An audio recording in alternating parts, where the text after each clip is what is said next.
tu veux créer une SAS mais tu as peur de faire des erreurs, voici le guide complet que j'aurais rêvé d'avoir à mes débuts, qui va te permettre d'éviter de faire certaines erreurs que j'ai pu faire, et au-delà de ça aussi je vais te partager certains éléments qu'il faut absolument savoir sur la SAS. Donc on est parti. Alors le but de cette formation, c'est pouvoir faire passer n'importe qui de la première phase qui est je n'y connais rien, à la deuxième qui est je comprends, et à la troisième qui est je fais. Donc avoir vraiment toutes les connaissances par rapport à qu'est-ce qu'une SAS, comment fonctionne la TVA, l'impôt sur les sociétés, au-delà de ça, la partie déduction des charges, etc. Mais avant, il y a 5 éléments que je voulais te partager. Tu peux naviguer dans les différents chapitres de cette vidéo. Je te mettrai le chapitrage directement en description pour que tu puisses aller à certains endroits précis si tu le souhaites directement. Au-delà de ça, les sources et les mises à jour sont dans la description.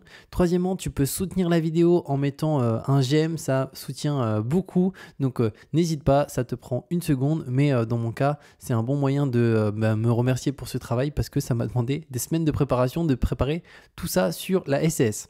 Et ensuite, tu peux sauvegarder et partager cette vidéo. Poser aussi des questions en commentaire après avoir regardé la vidéo. Je réponds à tout le monde en moins de 24 heures, donc n'hésite pas si tu as la moindre question. Faut pas hésiter. Donc au niveau du plan de la vidéo, premièrement, on va voir c'est quoi une SAS exactement. Ensuite, pourquoi choisir la SAS pour son activité. On va voir qu'il y a des très gros avantages. Quelles sont les obligations et responsabilités en tant que président de SAS, les activités qu'on peut exercer en SAS. Est-ce que c'est gratuit aussi de créer une SAS en France? Après, on passera à la création de la SAS étape par étape. Donc voir quel est le processus de création. Ensuite, on verra aussi comment ça fonctionne au niveau des charges, de la CFE, la TVA et l'impôt en SAS à travers des exemples concrets que j'ai pris pour que ça soit vraiment le plus clair possible là-dessus. Ensuite, comment se rémunérer efficacement en SAS. Donc moi, je te partagerai ce que je fais personnellement et après avoir testé plusieurs choses, vraiment ce qui est à mon sens le plus optimisé. Ensuite, comment gérer sa comptabilité sereinement. Et on prendra aussi un cas concret d'une personne ici qui gagne 3 000 € par mois en SAS, ou du moins qui souhaite se verser 3 000 € par mois pour voir combien il lui reste dans sa poche en fonction de la manière dont il se rémunère. Et on finira par une FAQ avec des réponses claires aux questions les plus fréquentes sur la SAS. Donc on est parti. Tout d'abord, qu'est-ce qu'une SAS exactement? Donc la SAS, c'est une société par action simplifiée.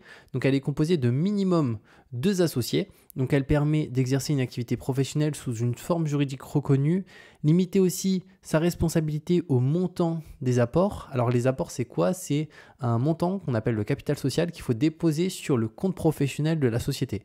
Donc tu le verras quand on souhaite créer une SAS, il faut déposer un montant. Alors ce montant, il peut être symbolique, ça peut être 50 €.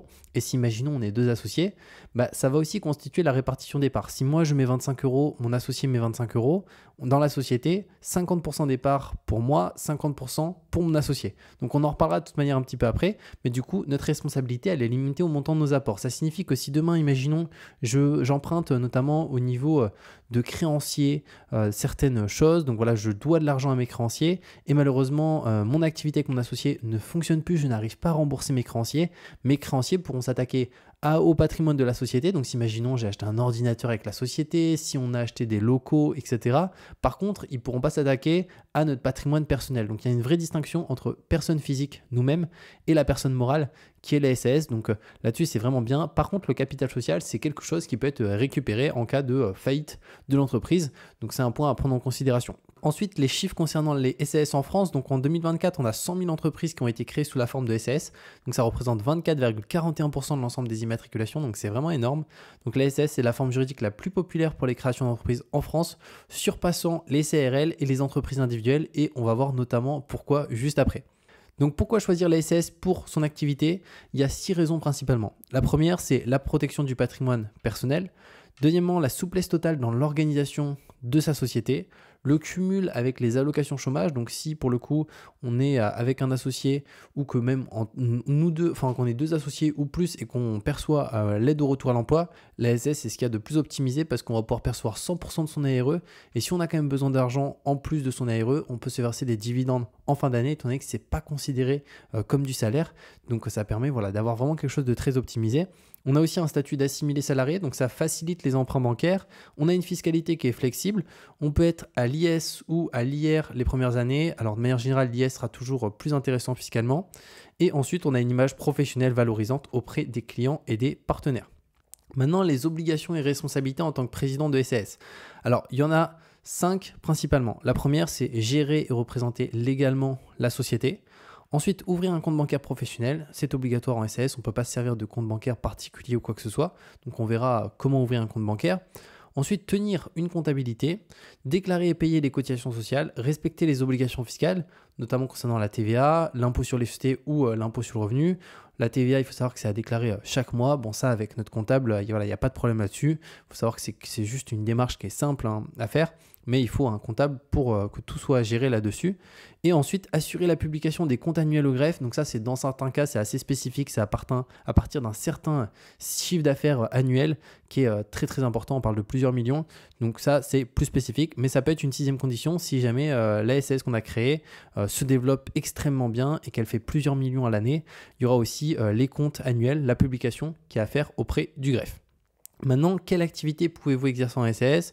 Donc là, on peut faire de la prestation de service, que ce soit du consulting, du marketing, du coaching, les activités commerciales, ça peut être la vente de produits physiques ou digitaux, les activités artisanales, donc le bâtiment, service à la personne, activités aussi libérales réglementées, activités réglementées donc avec diplôme ou autorisation spécifique, e-commerce, dropshipping, création de contenu et activités immobilières sous conditions comme ici pour l'exemple les holdings immobilières. Donc c'est pour le coup un statut qui est très très libre qui permet de faire énormément d'activités aujourd'hui.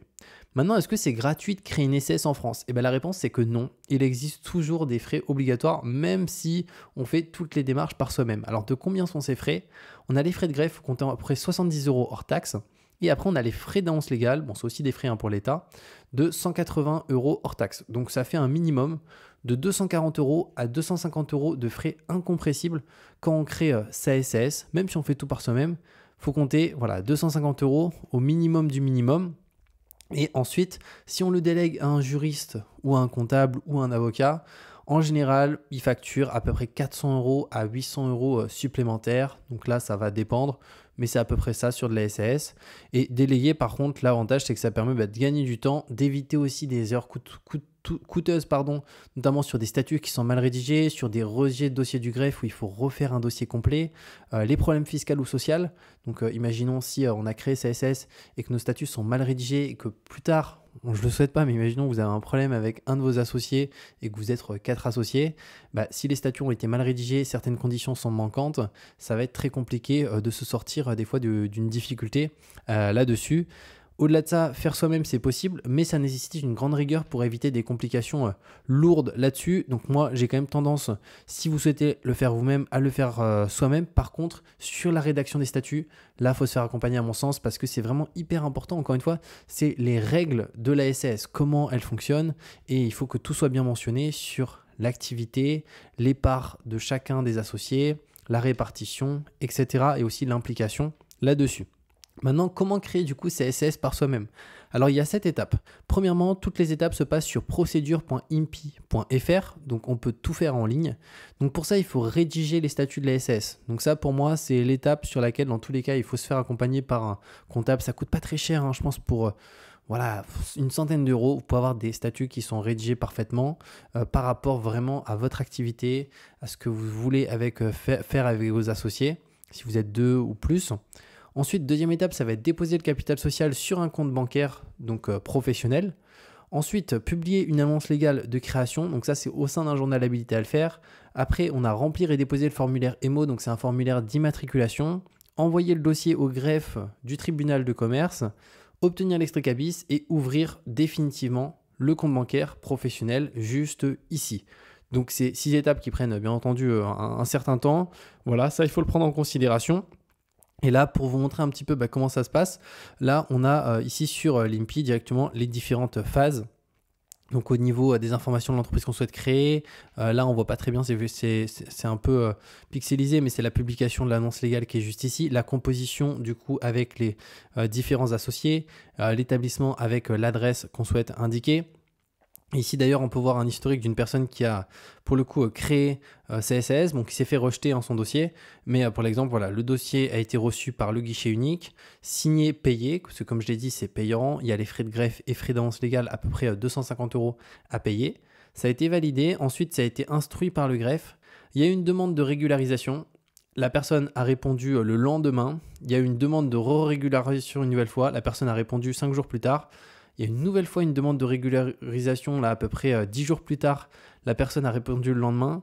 Il y a une nouvelle demande de régularisation. La personne a répondu quelques jours plus tard et ça a été rejeté ici par le tribunal de commerce de Nantes. Et c'est le problème en fait quand on fait toutes les démarches par soi-même, parce qu'il y a quand même des termes qui sont ultra spécifiques à bien mentionner. Le greffe, il faut absolument que ça rentre dans certaines cases.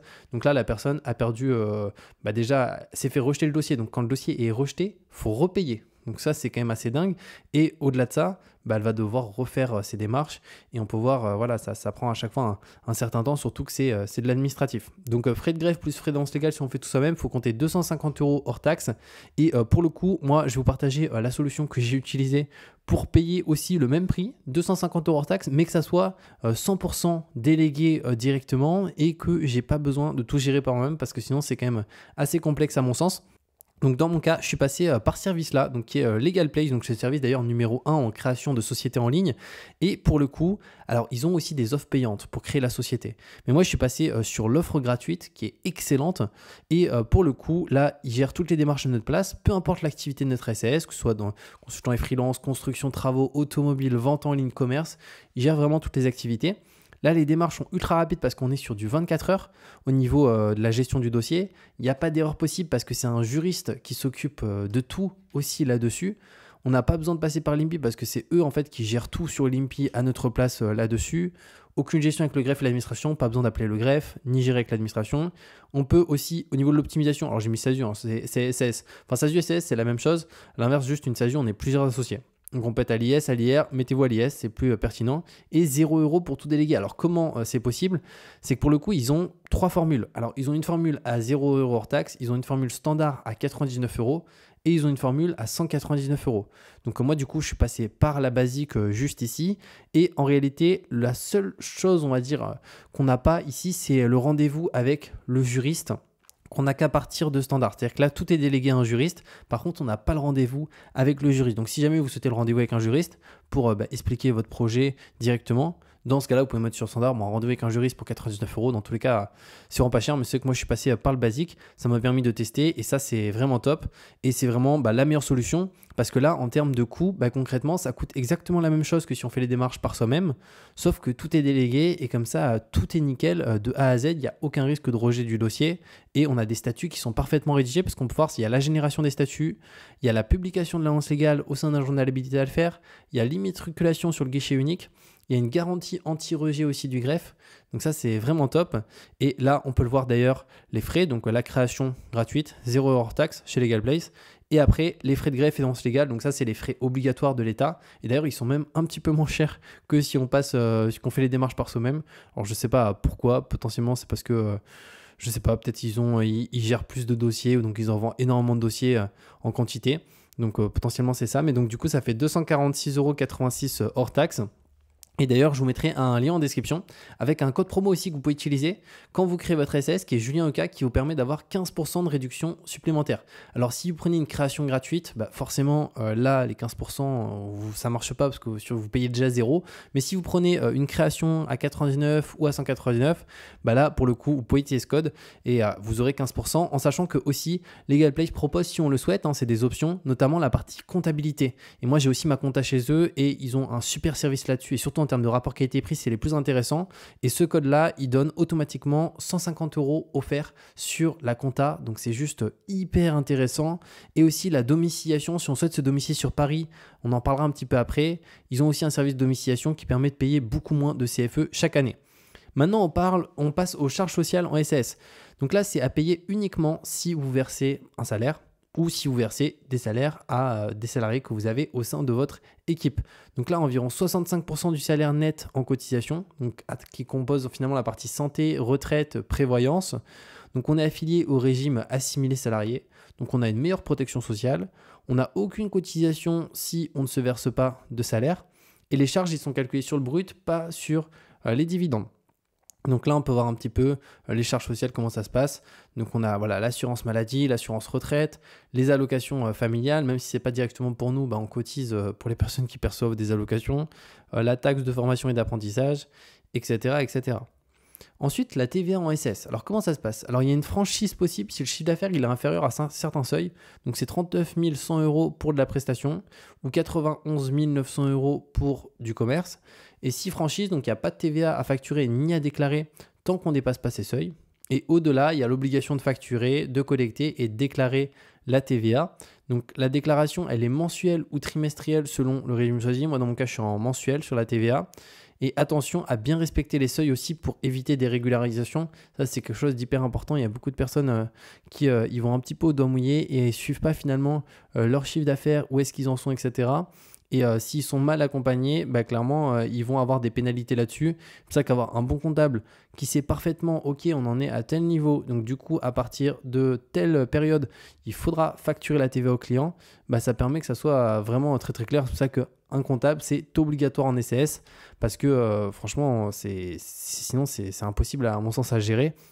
Et on passe trop de temps dans l'administratif, sachant que la TVA, c'est une partie, mais il y a aussi tout ce qui est potentiellement procès d'assemblée générale. On va avoir aussi les liasses fiscales. On va avoir, au-delà des liasses fiscales, la partie impôt sur les sociétés, faire passer des charges, etc. Donc voilà, il faut être accompagné là-dessus. Maintenant, la CFE en SS, alors ça c'est hyper important. La CFE, c'est la cotisation foncière des entreprises. Donc c'est une taxe qu'on paye chaque année en SS. Elle dépend de deux choses, du chiffre d'affaires qu'on réalise et de notre adresse de domiciliation. Et en France, la CFE, elle est très élevée de partout, mis à part une exception, c'est sur Paris où elle est plafonnée. Alors c'est la seule exception, c'est pour ça qu'en général les entreprises se domicilient sur Paris, même s'ils n'exercent pas sur Paris. C'est juste pour payer moins de CFE et aussi protéger l'adresse personnelle des fondateurs de la SAS ou d'autres types de structures, parce que quand on se domicilie pas directement à une certaine adresse, bah, c'est notre adresse personnelle. Du coup, en termes de vie privée, c'est vraiment pas terrible. Donc là, pour le coup, pour vous donner une idée, en moyenne, il faut savoir que les personnes en CFE, quand on est en SAS, vont payer autour des 1 000 € par mois. 1 000 €, pardon, pas par mois, par an. Donc, c'est quand même une certaine somme. Alors que sur Paris, la CFE, elle est plafonnée à 77 € par an lorsqu'on est en dessous de 100 000 € de chiffre d'affaires. Si on fait au-delà de 100 000 € de chiffre d'affaires, pour le coup, il me semble qu'on est autour des 130 à 140 €. Donc, ça reste quand même quelque chose de raisonnable là-dessus, en sachant que, voilà, si on fait, pour exemple, 300 000 € de chiffre d'affaires ici, on va plus, souvent, je connais quasiment personne qui est sur la première ligne souvent et on est beaucoup plus proche de la fin, même si ici on est proche du début. Donc là, une personne qui fait 250 000, souvent va plus être autour des 4 000 à 5 000 plutôt que autour des 243. Donc si vous souhaitez payer moins de CFE, domiciliation sur Paris, c'est hyper intéressant. D'ailleurs pour ça, je me suis aussi domicilié via LegalPlace lors de la création de la société parce qu'ils me l'ont proposé. On peut aussi le prendre individuellement si on souhaite créer sa société par soi-même. Après la domicilier sur Paris pour payer moins de CFE, protéger aussi sa vie privée, c'est aussi quelque chose qui est possible. Et pareil, je vous mettrai un lien en description avec un code promo qui est JulienEK qui vous permet d'avoir 15% de réduction sur la domiciliation sur Paris de sa SAS. Maintenant, l'impôt en SAS, son fonctionnement. Alors, par défaut, la SAS, elle est imposée à l'impôt sur les sociétés. On peut opter à l'impôt sur le revenu pendant 5 ans, maximum, si il y a certaines conditions qui sont remplies. Et concernant l'impôt sur les sociétés, donc on est à 15% sur les premiers 42 500 € de bénéfices. Donc, si imaginons à la fin de l'année, dans les caisses de la société, il reste 42 500 €. Et pour le coup, ça va être taxé à 15%. Et au-delà des 42 500 € de bénéfices, on va passer au taux normal qui est de 25%. Donc, il est calculé sur le bénéfice, pas sur le chiffre d'affaires.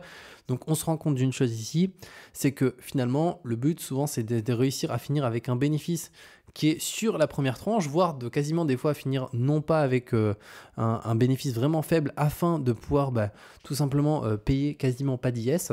Et bien entendu, cet argent, il peut être investi, c'est pas le flamber n'importe comment, ça peut être dans de la publicité, dans le développement de structures à travers peut-être la création d'un meilleur site internet, du référencement, etc.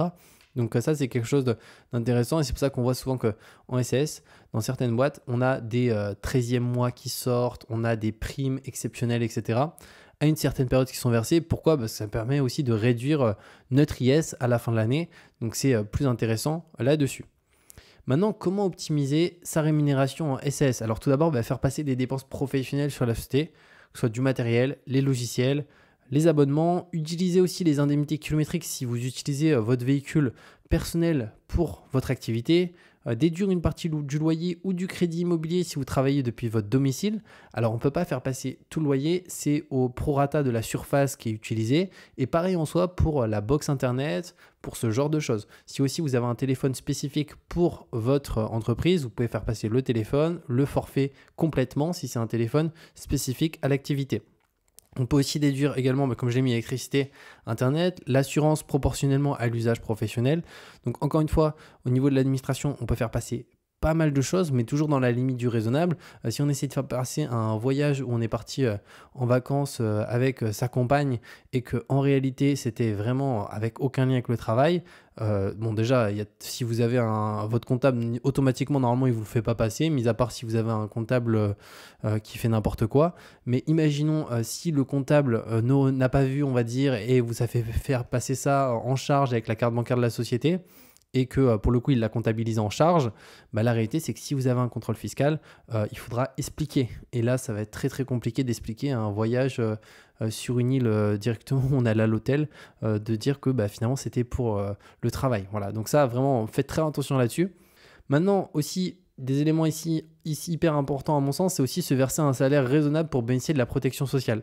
C'est que pour le coup, si on se verse 0 salaire et qu'on se verse tout en dividendes, on pourrait se dire c'est super, comme ça je paye moins de taxes sur les dividendes que sur le salaire. Oui, mais par contre, du coup, on ne cotise pas pour notamment tout ce qui est retraite, etc. Donc à mon sens, ça peut être intéressant de se verser un salaire qui est plutôt faible parce que le salaire est plutôt taxé fortement par rapport aux dividendes, se verser des dividendes en fin d'année et au-delà de ça, faire en sorte d'avoir pas mal de frais sur la société pour éviter de se dire tiens, ça c'est lié à notre activité.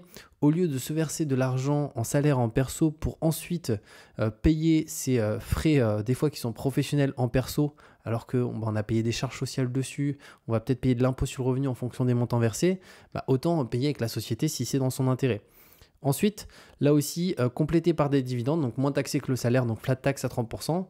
Donc important aussi si vous percevez à l'ARE, donc là il faut éviter à mon sens de se verser un salaire pour ne pas réduire votre allocation. Parce que pour le coup, on va avoir France Travail, donc Pôle emploi. Au niveau de l'ARE, il faut savoir que si on se verse du dividende, ce n'est pas considéré comme du salaire. Donc on peut se verser, imaginons on perçoit 2 000 € d'ARE, on peut se verser en fin d'année 200 000 € de dividende, ça ne va pas impacter notre ARE, on va continuer de le percevoir tous les mois. Par contre, si on se verse du salaire, là c'est très différent, ils vont réduire notre ARE, le compenser directement par rapport à l'allocation versée. Après aussi favoriser les dividendes, donc si besoin de revenus, ou laisser l'argent dans la société si vous n'avez pas besoin de vous rémunérer immédiatement. Anticiper aussi les besoins personnels pour équilibrer salaire plus dividende, c'est à mon sens aussi quelque chose d'important d'estimer et de faire un peu un récapitulatif de de combien sont mes charges personnelles chaque mois afin de savoir précisément de combien on a besoin pour pas trop se verser d'argent. Parce que si on se verse trop, encore une fois, d'argent, notamment sous forme de salaire, on a beaucoup de charges sociales. Donc l'idéal est vraiment de trouver un juste équilibre. En tout cas, moi, c'est ce que j'ai fait. J'ai un tableau de budget où je sais exactement, voilà, mes charges sont de combien. Si je me verse tel salaire, c'est nickel. Et ensuite, je me verse des dividendes aussi directement sur la société.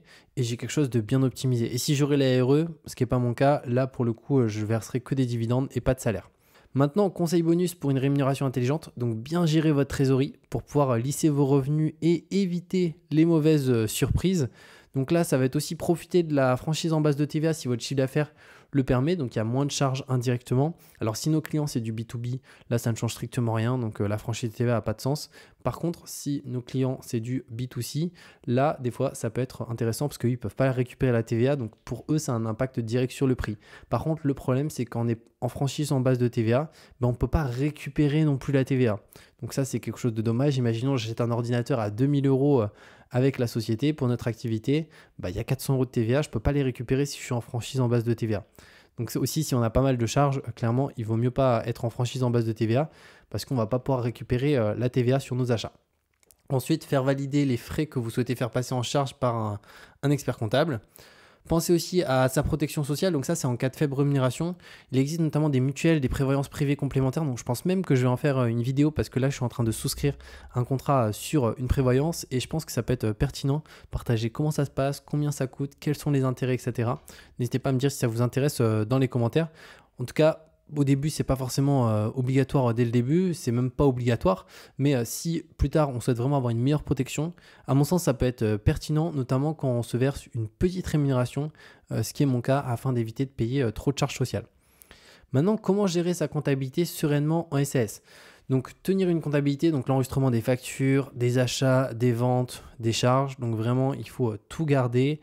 Donc ça, on les a de toute façon sur n'importe quel logiciel de comptabilité. On peut tout conserver. On fait plus de façon des factures avec un Word ou quoi que ce soit. Parce que là, si on perd les fichiers, le PC plante, etc., c'est catastrophique. Donc au sein de n'importe quel outil comptable, moi avec LegalPlay, c'est ça, j'ai tout qu'à intégrer, mes factures, mes devis et tout. Donc ça, c'est vraiment bien. Ensuite, tout conserver aussi. Donc facture, devis, notes de frais. Ça aussi, c'est important, notamment si vous allez au restaurant avec vos associés ou votre associé. Si, pareil, vous invitez un client ou vous payez certaines charges de ce type, aussi les conserver. Donc, moi, je vais vous partager l'astuce que j'ai. J'ai créé un groupe WhatsApp où je suis juste moi tout seul. Alors, je suis du coup tout seul au sein du groupe. Il faut savoir que sur WhatsApp, vous pouvez créer un groupe avec un autre numéro directement et en soi sans que la personne voit les messages, etc. Donc moi, ce qui est fait, c'est que j'ai mis mon ancien numéro. Donc il y a mon numéro à moi et il y a mon ancien numéro. Donc je suis un groupe, on est deux. Et en fait, dès que j'ai pour le coup note de frais, notamment que je fais un achat, restaurant, etc. avec en lien avec mon activité ou avec mon associé, c'est en photo et comme ça sur le groupe WhatsApp, à la fin de l'année, je peux tout exporter directement sur le Drive et pour mon comptable, il a toutes les notes de frais avec les dates, les montants, etc. Et ça me permet de rien perdre là-dessus. Ensuite, réaliser les déclarations, notamment dans les délais, pour éviter des pénalités et majorations.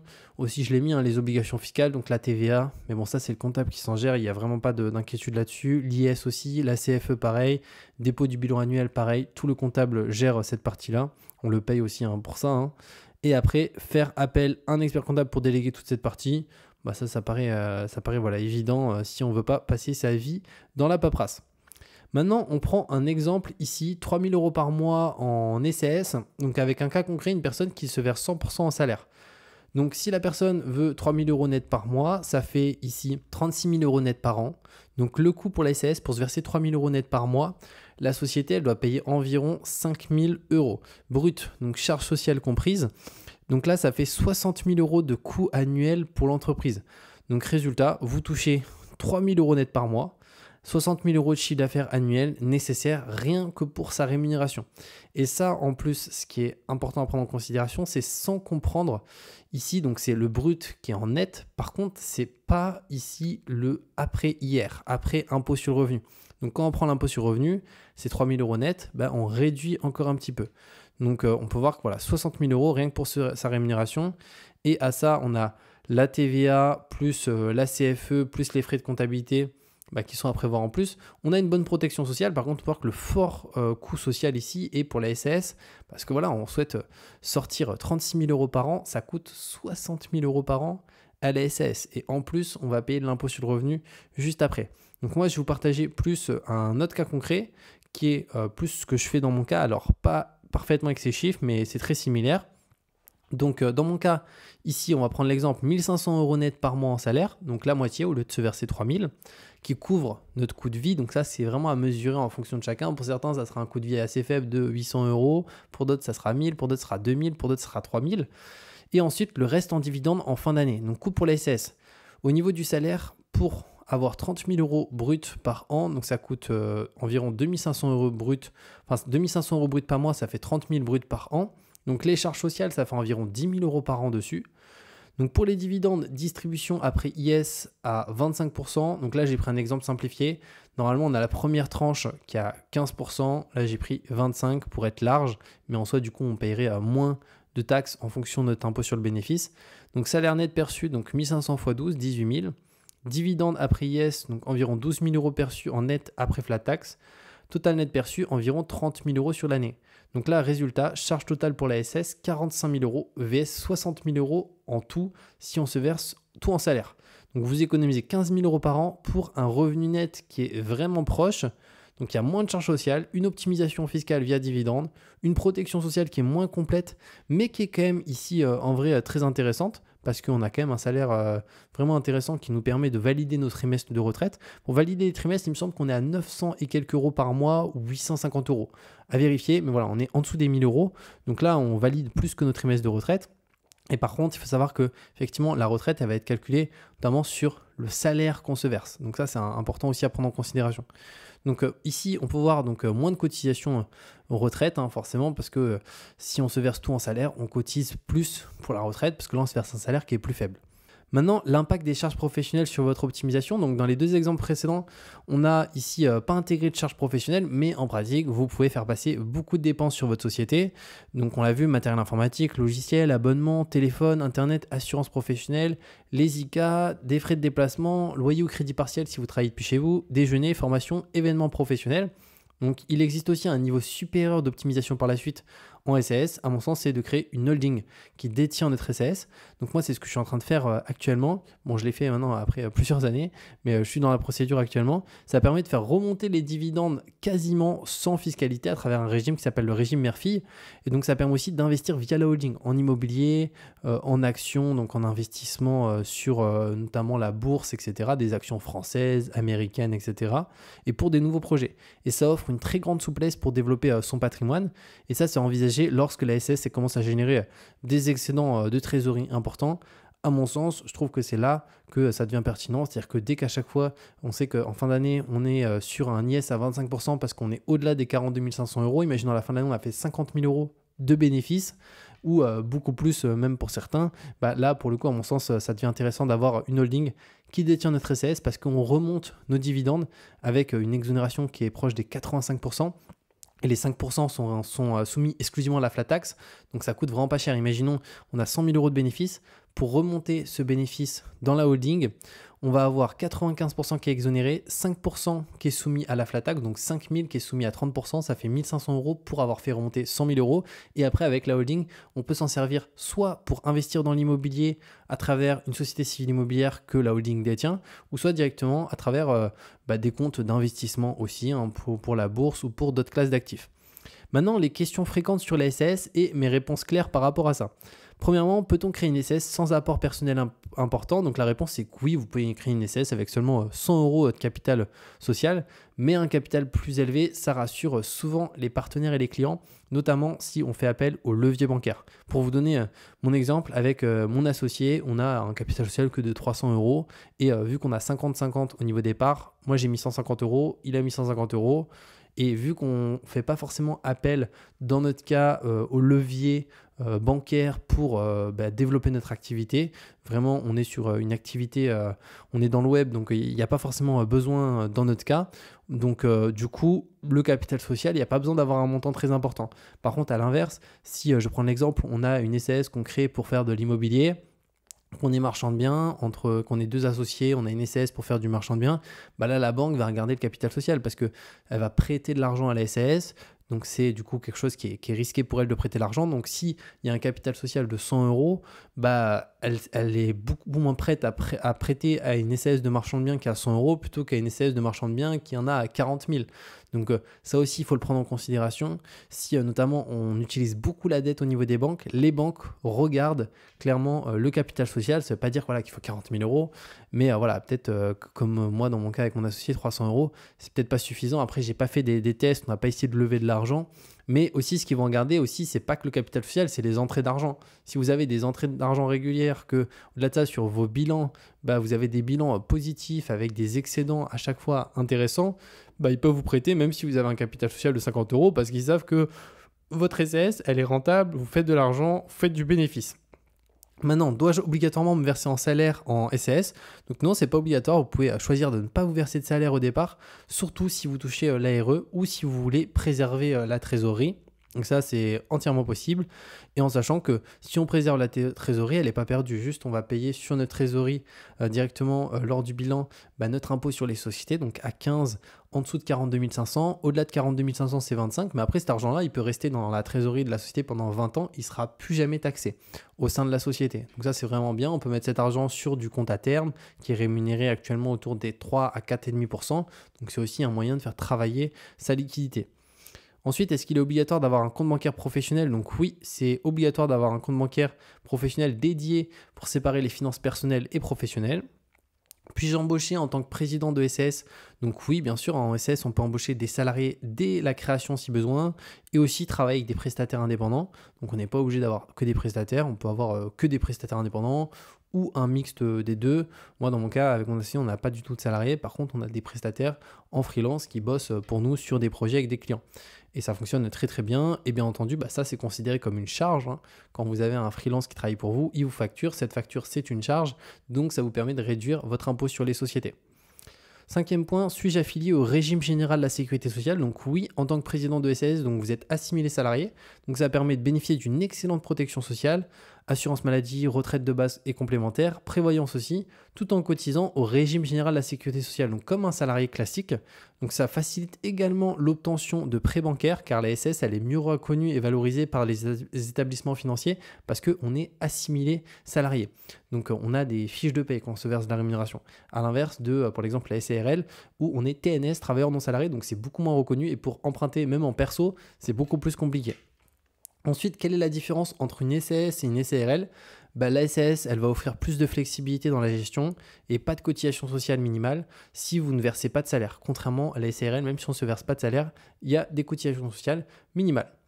Ensuite, est-ce que je peux créer une SAS depuis l'étranger? Donc oui, à condition d'avoir une adresse en France. Donc il est tout à fait possible de vivre à l'étranger et d'avoir une SAS qui est française, donc tant que l'adresse de domiciliation reste en France.